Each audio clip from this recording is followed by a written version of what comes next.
Assalamualaikum warahmatullahi wabarakatuh dan salam sejahtera.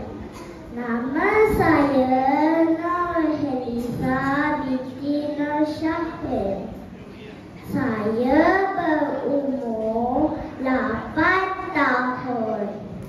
Hobi saya adalah membaca buku. Apabila saya sudah dewasa, saya ingin menjadi seorang guru.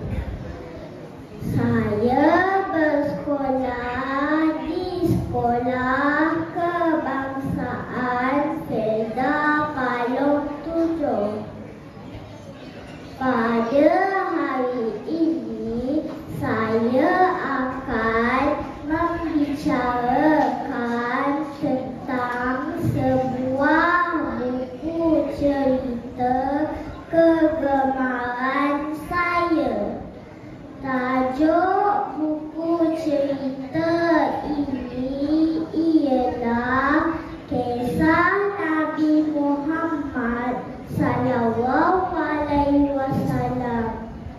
Buku ini ditulis oleh Fauzia Aziz. Buku ini diterbitkan oleh Percetakan Najah. Buku ini mempunyai 16 muka surat.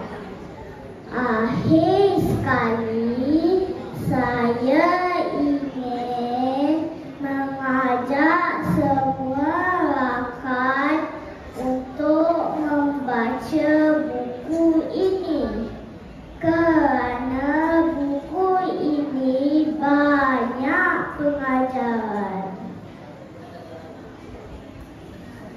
dan mempunyai pengajaran.